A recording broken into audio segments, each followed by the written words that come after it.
is your man, Big Mitch from Super 6, and I'm kicking in doors with 030s, and I'm bringing one-on-ones to 8 Vegas Suns. It's the Chronicles. You already know what it is. You already know, man. On swall with it. You know what's in it. Quit it. But anyway, welcome to another edition of Vegas Chronicles, man. Today I want to talk about incarceration. You know, as a juvenile, my behavior, right off the top, Vegas Chronicles, my behavior was so bad that I got kicked out, really, the Nevada juvenile system. And meaning that, we used to go places like Elko or Spring Mountain, right? Now, Spring Mountain, I never been there. Elko, I've been there 3 times, which is Nevada Youth Training Center. It's like the CYA of Nevada. That's where the worst of the worst go as juveniles. But as time went on, even Elko wasn't, able to control, our behavior because as juveniles, our behavior, it continuously evolved, and different people started to come through there that was worse than the last batch that really fought them staff. They were big, So the first people that you really know, sent out of state, which was Correction Corporation of America. And they were sending us to Shelby Training Center, which is in Memphis, Tennessee. Right? And the first people to go there were people like Blue Brain from BTD, Lit Jesse from West Coast, Poom, I think Sweat from K9 went. You know what I mean? They was like the first batch to go, And then they sent me and Cassio up there, Cassio from Donna. And I remember when I got up there, it's like we went, that's like in the South, I guess. And, up there they got their own lingo. They talk funny, you know what I mean? They was wearing weird clothes, like pants is called Damage. And they was wearing the feelers we was wearing back in 85. But they was laughing at us because we was wearing Chuck Taylors. You know what I mean? And I was like, it was weird. And, they wore Curl Nouveaux. You know what I mean? And, we wore Hawaiian Silk, Liege Max, and stuff like that. But they wore Curl Nouveaux, and all of them had gold teeth in their mouth. And they say stuff like Lil Pimpin'. What's that, Lil Pimpin'? You know what I'm saying? Or when they get mad, they go on, man, before I sprang on your ass, whole ass boy. That's how they talk, right? So to us, they sound handicapped. You know what I'm saying? And then they said we talk like white people. So it was like, and you know what? This is how, to me, I call them weird. We was watching Colors one day, and there was a scene on Colors where Rocket was crossing the street, and one of them dudes from Memphis said, "Hey man, hey, you know him?" Like Rocket was a real character, a real gang member. And I was looking at this dude like, he was like, "You know that dude right there?" I'm like, this motherfucker here didn't know. You know what I'm saying? But they kind of like, I say weird. And then they had, out there it's different. This when they was building the pyramid, when Penny Hardaway played for Memphis State, they had this popular DJ out there, like we got 88.1. They had DJ Spanish Fly, and then it's out there. It was like North Memphis against South Memphis, And I was locked up with the little fat rapper 8 Ball and MJG. I was locked up with 8 Ball. He was in Foxtrot, I was in Echo. And I was locked up with Gangsta Pat. They were 2 known rappers out there. They came through there. They only had to do 45 days. People from Nevada and elsewhere, we had to do 6 months on up. But, it was a lot of tension in that place. Cassio, look what he do. It was, UNLV was really doing their thing. That's the year UNLV won the title. That's when me and Cassio was up there. And Cassio made a bet with one of the Memphis dudes, with one of the UNLV games. And, up there they had these pancakes, right? So Cassio bet the dude the pancakes, he bet on UNLV. So I think it was UNLV versus Arkansas.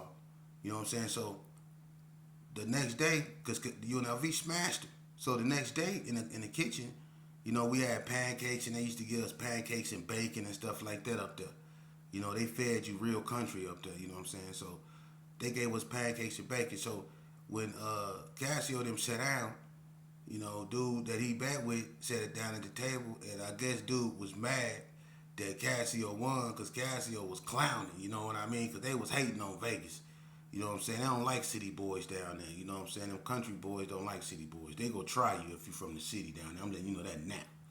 But anyway, so Casio, he laughing, and Casio got real big hands.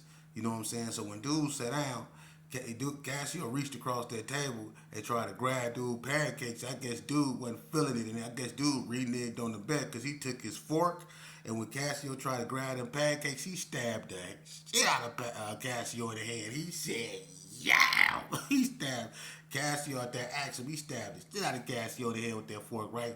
So Casio jumped up, fired on, bam! They get to scrapping in the kitchen. Casio picked the boy up, right? The tables up there is real thick and they square. And they got, they heavy, those heavy wood tables. And they edges is sharp. And what ended up happening is when Kim and Casio was fighting, Casio picked him up and slammed him. And it was like a freakish accident because when he slammed him on a corner on one of them tables.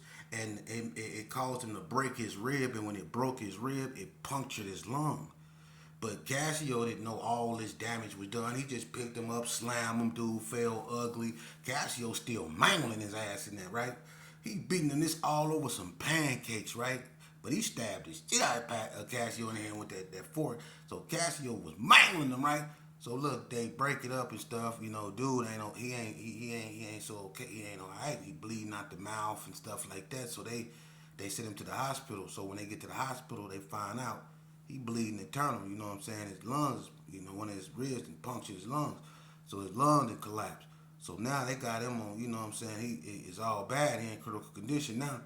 So now they got Blanca, and they used to put us in what was known as 72 hours PC. That's when they put you in this room with just your drawers on, and you have to stay in there for 3 days. But they had Casio outside, and they was having him outside because the boy, at first when he wasn't doing too good, and they was expecting him to die, so they was getting ready to charge Casio, with murder. And I used to come to the thing, hit to the door every morning. You know what I'm saying? When they let us out for breakfast, I'd come to the door, I'd run up over there to the door, and I'd look at the thing, and I'd shake my head like this, and I'd be like, "Man, I don't want no pancakes, homie." He remember that. I used to laugh. I used to look up like, "I don't want no pancakes, man." You know what I'm saying? And dude didn't end up dying. But Casio ended up staying a little bit longer behind that. Them dudes didn't like us. And I'm saying that to say this. It was an incident involving me, right? I stayed in Echo Dorm, right? And see, in Memphis, Tennessee, everything is on the inside. You can't go outside for nothing. The gym, everything is on the inside. It's just a bunch of hallways of units, and it go Alpha, Beta, Charlie, Delta, Echo, Foxtrot, Hotel. That's what all the units are called, right? And they look like COs, but they wear white uniforms. You know what I'm saying? But that's what they had us at. And when we walk, they call it formation, and that means we have to walk in two lines with our hands behind our back. That's called formation. You know what I mean? And you got dudes from like all over the country there. Like you got the Vegas boys there. They call us state boys or feds. And then you got dudes from like Wyoming, Florida. You know what I'm saying? You had some Indians in there that was in there for arson. They had to be in there till they was like 19 or something. You had dudes that had like year sentences up in there. And the Memphis dudes only did 45 days. We had 6 months if you from Nevada. So anyway, I'm in Echo Dorm. It's ran by this dude named Mr. Lacey. Now, I'm gonna be honest with you. I had a chip on my shoulder. I know I was from Las Vegas, but I was banging Gerson. And they didn't know what that was. They was banging stuff like Orange Mound, Hertz Village, New Moon Gardens, Whitehaven, Germantown, Castadia, Dixie Home, Tulane, stuff like that, right? This is what they claiming, right? I don't know what that is. You know what I'm saying?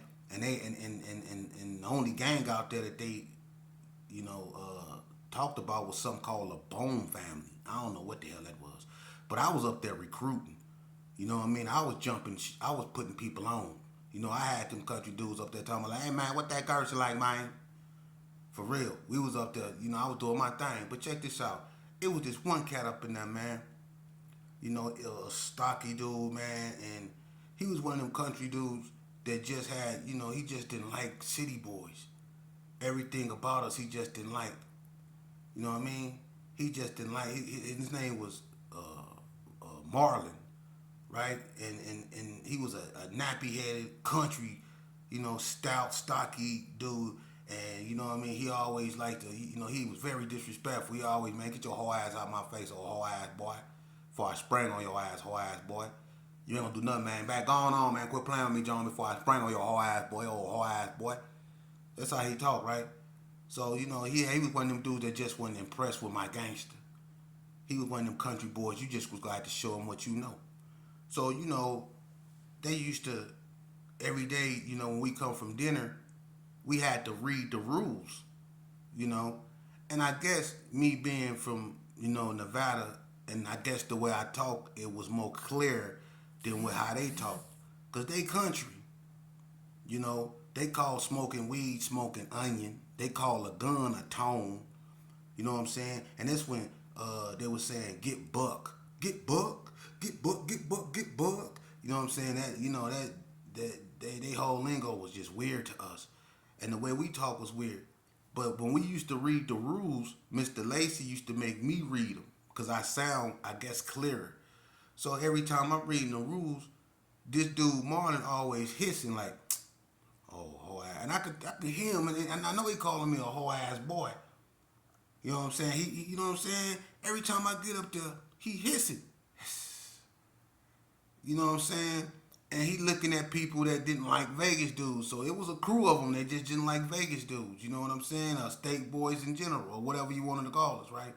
So on this particular day, I'm not in the mood. You know what I'm saying? And I'm getting sick of this dude. You know what I'm saying? Because every time we do something, or I try to do something, or I say something, he always, trying to downplay it, or he always, you know what I'm saying, subbing, So on this particular day, I ain't in the mood. So Mr. Lacey said, Terrell, read the rules. I get up there, I start reading the rules. You know what I'm saying? It's like 3 papers worth of everything we gotta read them every day of everything we gotta do.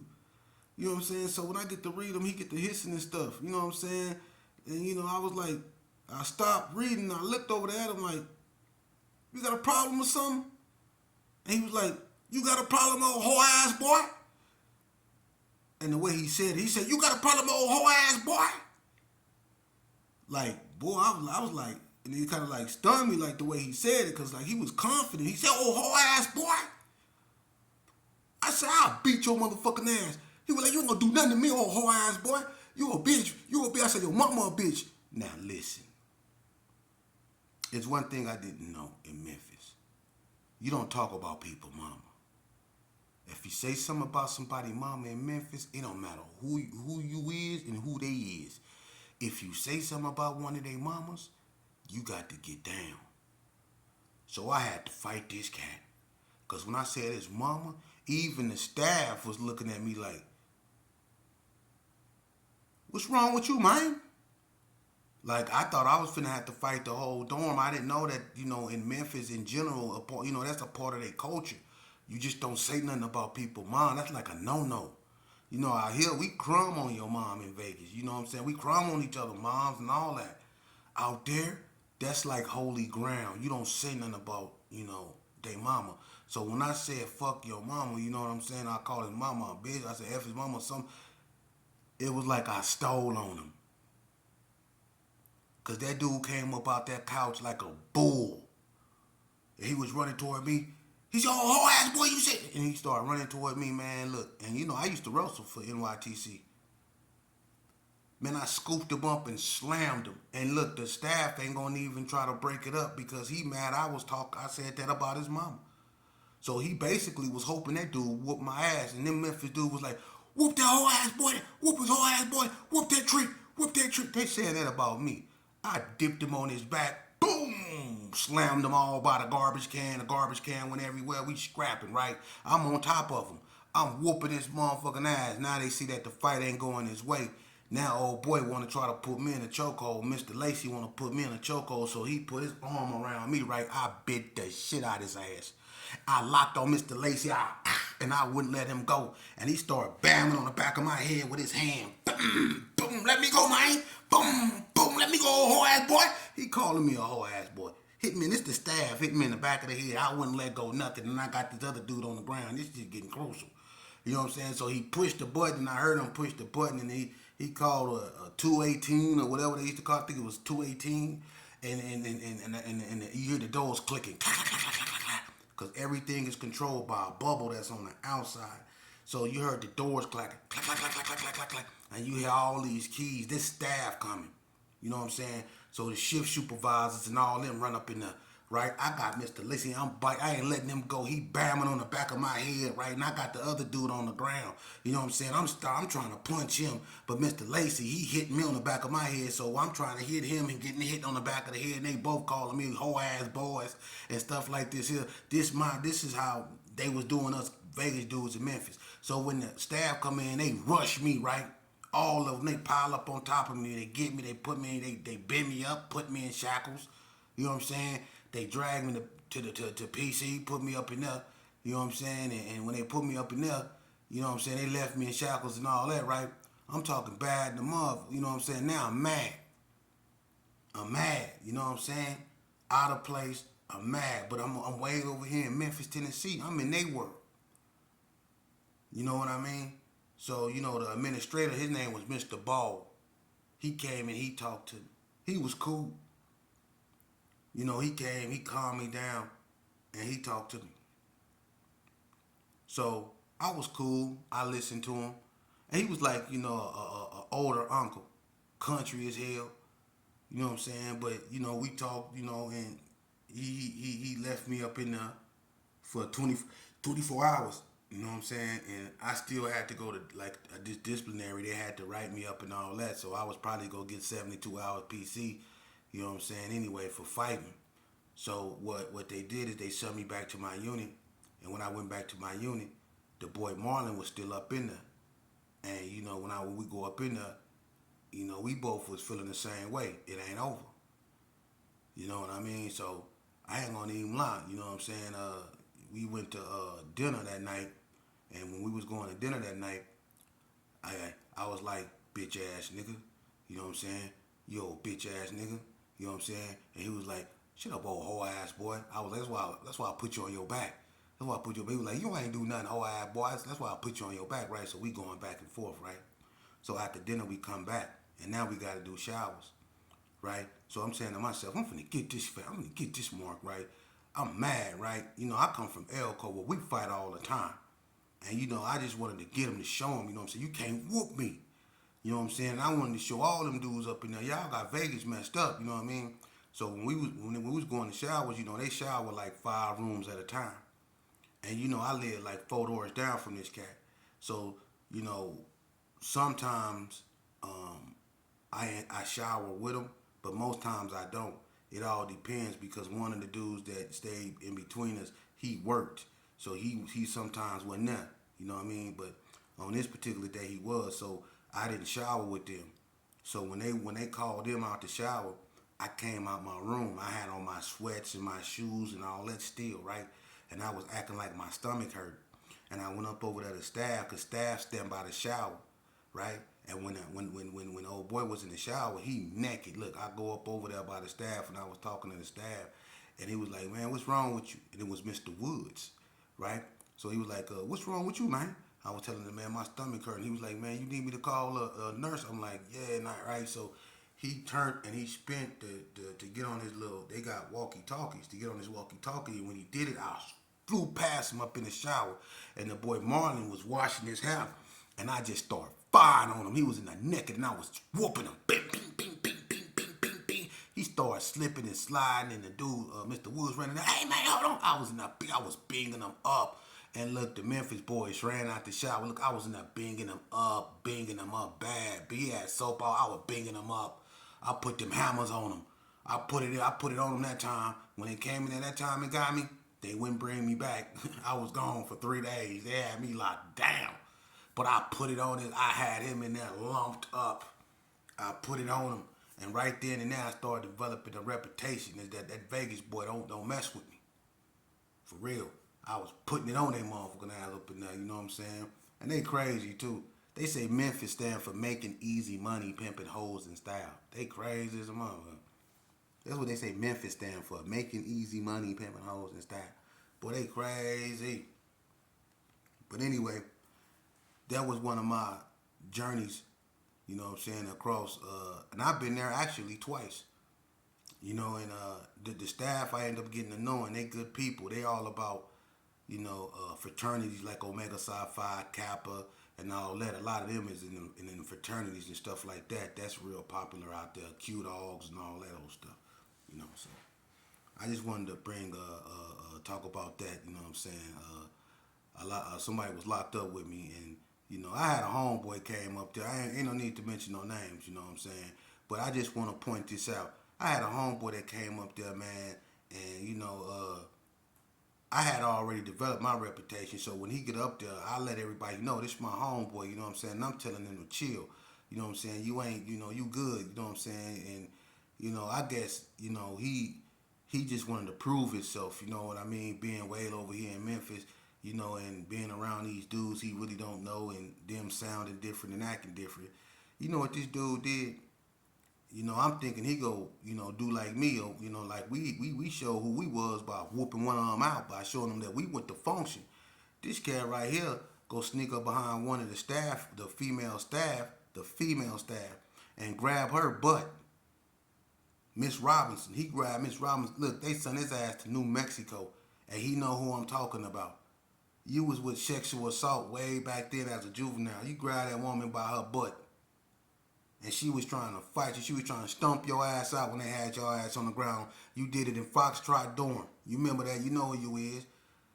They sent your ass to New Mexico for that. You was on some predators. You was a sick back then. I ain't go. You know who you is. You know what I mean? But anyway, to you youngsters out there, this is another episode of why you should avoid the streets. Yeah, I went to Memphis, Tennessee. My behavior was that bad. But you know, back then they tried everything they could to really save us and deter us from gangs. Like I said before my video end, I envied those Boy Scouts. I didn't want to be them, but I didn't want to be a gangbanger neither. You know, I can't stress that enough, man. What I caused myself to go through on 3 separate occasions, I want you to really feel me. Feel me, because these dudes ain't giving y'all the real. On 3 separate occasions, the police could have killed me. They called me reaching for my pistol. They could have blew me down on 3 separate occasions, and on all 3 occasions, I was an adolescent. I was a baby. The first time it happened, I was 13 years old when that police almost killed me, and I was pulling. The gun got caught in between my boxer shorts, the hammer of the gun, and when I finally was able to do it, I ripped my boxers, and the gun just went a couple feet away from me. Me and the police watched it go. When I threw it, me and the police looked like this when it fell and hit the ground. We both just looked to the side. It just said clink, clink. But he was dead aimed at me. He could have killed me. He could have blew me away right then and there and been justified in doing it. And I was 13 years old. And when he found out I was 13 years old, they had to call the ambulance for him. They did. The police wasn't like they is now. They actually had, I ain't gonna say compassion, but it affected him that I was 13 years old. They had to sit him down and calm him down. He needed medical treatment. You know, he couldn't believe he almost killed a 13-year-old. And I almost got killed on 2 more occasions. A 12 gauge was sticking out my trench coat, and they drove up on me in the desert, coming from the Brownies. The Yellow Jackets could have knocked me down. LaRusso and David Reed could have killed me. They knew who I was. Called me by my name and everything. And took me, when they got me, they took me over there to the Gerson and pulled up in front of Free Dog them and jumped out the car and showed them what they caught me with, that 2020 Winchester. Had me in the back seat. They could have killed me though. And they could have killed me in front of Ray Lou grandmama's house. They caught me throwing a pistol, a female from North Las Vegas, and one of them ride-along dudes. She had her gun pointed at me as I threw my gun. And I was shirmed out. I threw it so slow. She could have knocked me down on 3 separate occasions. So the only reason why I'm here is to deliver this message. That's the only reason why I'm here. Because you don't roll the dice with the police like that 3 times and live to tell your story. You don't. You don't. Not in them instances. You don't. And there's been more instances where I could have been dead.